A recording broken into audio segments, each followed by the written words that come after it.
Ich habe euch heute ein tolles kleines neues Helferlein mitgebracht, was vor wenigen Tagen bei mir angekommen ist. Vielleicht haben es einige auch schon in meinem Heli-Blog gelesen. Es handelt sich um den OptiPower OptiGuard 430. Das Ding ist auf der Rota Live zum ersten Mal vorgestellt worden und geht seitdem wirklich weg wie warme Semmeln. Wir hatten am Samstag nach einem Tag Messe nur noch 2 Stück übrig. Jetzt sagt ihr wahrscheinlich, warum flippen die Leute und gerade die Simone so aus, wegen dem 2S LiPo-Akku für ihren Koaxialhubschrauber? Nein, dann würde ich es euch ja natürlich nicht vorstellen. Es handelt sich zwar um einen 2S-Akku, aber es ist natürlich kein Akku für einen Koaxialhubschrauber, sondern das ist die Lebensversicherung für euren Hubschrauber und vielleicht auch für euch. Viele von euch kennen das vielleicht. Man baut in seinen Hubschrauber einen Stützakku ein, so von Eneloop zum Beispiel mit diesen AA-Zellen, weil man einfach sicher sein möchte, dass für den Fall, dass sich der Flugakku im Flug abstöpselt, dass das BEC abraucht, dass der Regler abraucht, dass man den Heli noch sicher autorotieren und steuern kann. Mir ist das zum Beispiel schon mal passiert bei meinem E27, ich bin etwas wilder geflogen, ich hatte keinen Stützakku drin, weil ich gesagt habe, ach komm hier, was soll denn großartig passieren, meine Komponenten halten ja schon ewig, die brennen mir im Flug nicht ab. Ja, zack, bisschen wilder geflogen, abgestöpselt, Heli runtergefallen, konnte ich nicht mehr steuern.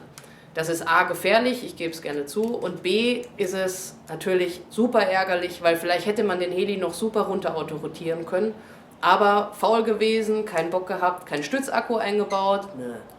So. Ich bin jetzt aber auch so ein fauler Typ, der jetzt sagt, na komm, jetzt extra ein Stützakku, das ist auch wieder Gewicht, wieder vorne rein. Dann muss natürlich dran denken, jedes Mal, bevor man losfliegt, die Haube abzumachen, das Ding anzustöpseln.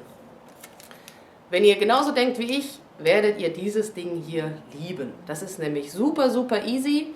Funktioniert für wirklich alle Hubschrauber. Es funktioniert von 2 bis 8,2 Volt, also auch für die HV-Flieger unter uns mit dem HV-Setup. Ich zeige euch jetzt, wie dieses kleine Kerlchen funktioniert und wir sehen uns gleich wieder. Wir sagen, wir packen das kleine Kerlchen mal zusammen aus. Wie ihr schon sehen könnt, alles sehr übersichtlich und ein weiterer Beweis dafür, dass es wirklich super easy ist, die deutsche Anleitung ist genau gerade mal so lang. Also kein Heftchen, kein umständliches Lesen, es ist wirklich alles super einfach. Wir machen das jetzt mal auf und da sind genau 3 Sachen dabei. Das kommt darauf an, welche Kombo ihr kauft. Wie ihr schon gesehen habt, es ist gar nicht so viel dabei. Es braucht auch nicht viel. Wir haben hauptsächlich hier den LiPo-Akku, der den ganzen Strom liefert. Auf der Rückseite ist das Board mit der Elektronik drauf. Das Ganze ist sicher eingeschrumpft. Und was auch sehr wichtig ist, dass dieses Board ist ein Flexi-Board, das heißt, wenn ihr da Schläge drauf bekommt vom Absturz, wenn ihr Vibrationen in eurem Nitro-Heli habt, macht das überhaupt nichts, weil dieses Ding hier das alles verkraftet. Also das ist nicht sofort kaputt, wenn da ein bisschen Schläge drauf kommen. Wenn ihr es natürlich in der Mitte durchbrecht, klar, dann ist es kaputt, aber das wollen wir jetzt mal nicht hoffen, dass ihr das macht. Wenn es der Fall sein sollte, dass was kaputt ist, ihr könnt jedes dieser Teile könnt ihr einzeln nachbestellen, ist gar kein Problem. Was müsst ihr jetzt machen, um das Ding in Betrieb zu nehmen? Ihr macht einfach den Balancer-Stecker von eurem Akku hier oben in das Board rein. Jetzt hat das Board schon mal Saft und jetzt müssen wir das Ganze nur noch mit diesem fertigen Empfängerkabel an den freien Kanal am Empfänger oder am Flybarless-System stecken. Das mache ich jetzt. So, ich zeige euch jetzt schnell, wie man das kleine Kerlchen einbaut. Ihr habt ja bereits gesehen, es gibt nur einen einzigen Stecker, an den ihr denken müsst. Das ist dieser Empfängerstecker. Wichtig ist hierbei nur, steckt ihn richtig rum an von der Polarität, also Minus, Minus, Plus, Plus, nicht falsch. Und wie ich bereits gesagt habe, es ist egal, ob ihr das zum Beispiel jetzt hier in den Empfänger steckt, an den freien Kanal oder ans Flybarless-System, funktioniert beides. Das kommt jetzt auch natürlich darauf an, wo ihr das Ganze platzieren wollt, also zum Beispiel eher hier oder eher hier. Wie es von der Kabellänge und von der Verkabelung her passt, das ist dann ganz euch überlassen. Ich stecke das Ganze jetzt mal hier einfach in den Empfänger rein.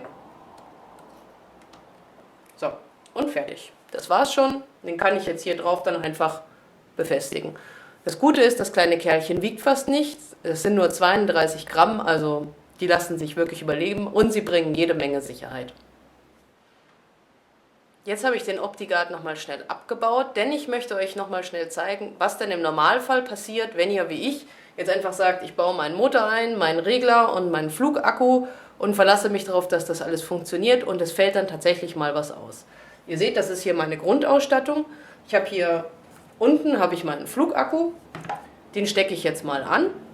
Nicht erschrecken, es knallt ein bisschen, ich habe kein Anti-Blitz-System.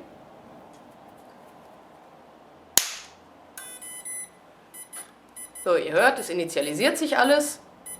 Das Bleiballes-System initialisiert sich.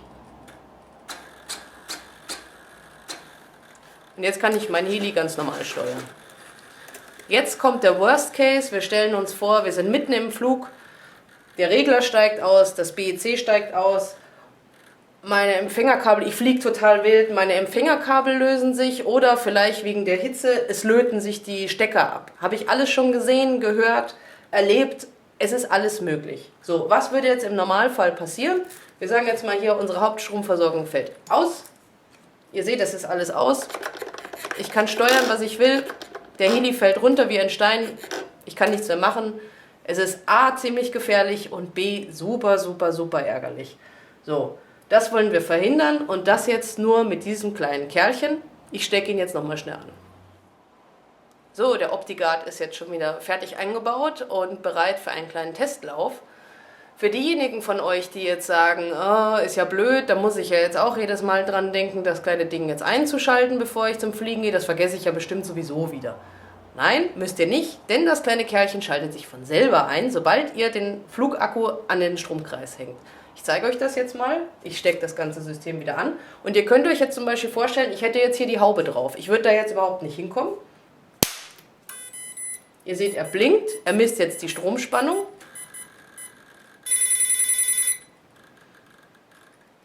Das ganze System initialisiert sich wieder. Die grüne LED leuchtet jetzt dauerhaft grün. Das heißt, er hat meine Voltzahl gemessen. Er weiß jetzt, wie viel Volt mein System normalerweise hat. Denn er muss ja auch wissen, ab wann es gefährlich wird, ab wann irgendwas nicht stimmt. Das ist immer eine Schwelle von 0,5 Volt unter dem, was er am Anfang gemessen hat. Ihr seht hier diese LED hier, die rote, die blinkt. Das ist jetzt nichts Schlimmes, sondern das heißt einfach nur, der Akku lädt sich selbstständig auf. Ich habe den Akku heute erst ausgepackt oder das ganze System erst heute ausgepackt. Der Akku ist noch in Lagerspannung, das heißt, er ist nicht voll. Und da er natürlich immer die ganze Kapazität nutzen will, um für den Fall der Fälle euer System mit Strom zu versorgen, lädt er sich jetzt selbstständig die ganze Zeit auf. Ihr müsst jetzt also auch nicht dran denken, nach ein paar Flügen das Ding abzustöpseln, rauszubauen, an euer Ladegerät zu hängen und wieder aufzuladen. Denn das kleine Kerlchen lädt sich selber auf. Auch das könnt ihr nicht vergessen. So, unser System ist jetzt scharf. Ich bin jetzt gerade lustig am Fliegen. Jetzt passiert wieder der Worst Case. Meine Stromversorgung fällt aus. Aber der Heli ist noch an und ich kann noch steuern. Ich könnte ihn jetzt noch autorotieren. Wie ihr seht, hier die rote LED ist jetzt am Dauerleuchten. Das heißt, Vorsicht, Achtung, Notfall, ich versorge jetzt hier deine ganzen Servos, dein ganzes System mit Strom. Bitte lande jetzt. Gut, als Heliflieger merke ich es natürlich, weil der Motor aufhört sich zu drehen. Aber wie ihr seht, ich kann meinen Heli noch total steuern. Und ich kann ihn jetzt noch sicher runter autorotieren. Für den Fall, dass der Strom jetzt wieder von selber zurückkommt, ich stecke jetzt meinen Akku wieder an. Seht ihr, dass die rote LED nicht mehr dauerleuchtet, sondern er lädt sich jetzt gleich wieder selber auf und es ist wieder alles in Ordnung. Wenn ihr jetzt gelandet seid, Flug ist zu Ende, steckt ihr zuerst euren Flugakku ab.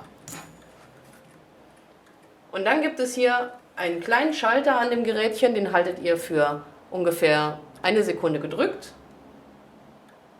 Dann geht die grüne LED aus und die rote LED blinkt noch etwa 5 bis 10 Sekunden nach. Und dann ist das ganze System auch ausgeschaltet. Das müsst ihr machen, denn immerhin weiß das System ja nicht, wenn der Flugakku abgesteckt wird, ob das ein Notfall ist oder ob es ihr wart und das so gewollt war. Deswegen ausschalten ist das Einzige, woran ihr denken müsst. Einschalten, laden, macht das Ding alles selber. Es gibt jetzt noch ein lustiges kleines optionales Teil für diejenigen von euch, die sagen, ich möchte es visuell mitbekommen, wenn irgendwie Not am Mann ist, wenn das kleine Kerlchen mein BEC ersetzt, wenn es mit Strom versorgt.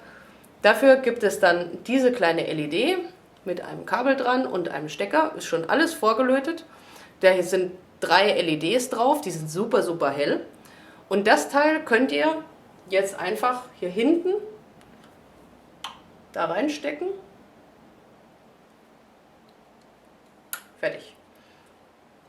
Das Kabel hier ist mit Absicht so lang, denn man weiß ja nicht, wo genau ihr das einbauen wollt, aber dann habt ihr auf jeden Fall die Möglichkeit, die LED noch irgendwo zu platzieren, wo ihr sie dann sehen könnt. Ich stelle sie jetzt mal hier hin,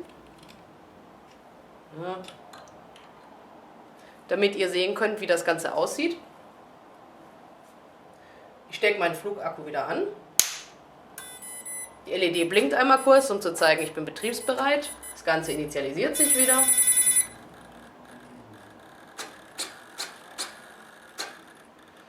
So, jetzt wieder Worst Case, Flugakku abstöpseln. Und wer das hier nicht sieht, sorry, der ist blind. Das Coole an der Sache ist, Moment, muss ich jetzt erstmal wieder meinen Strom anmachen, dann seht ihr gar nichts.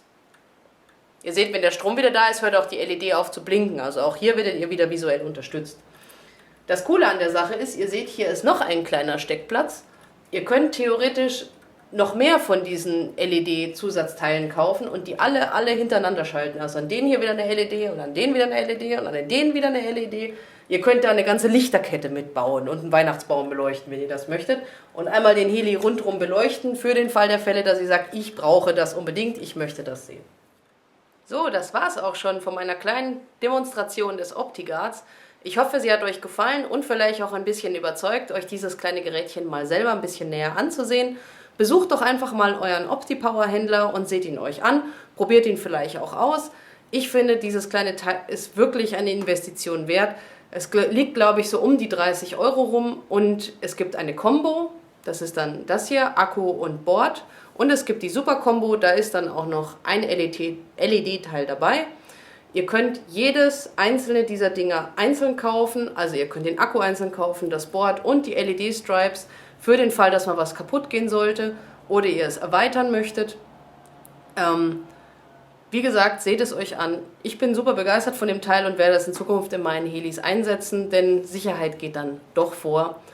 Ich freue mich, dass ihr wieder eingeschaltet habt, freue mich über nette Kommentare und vielleicht ein paar Likes und Shares und ich würde sagen, wir sehen uns dann beim nächsten Video wieder. Tschüss!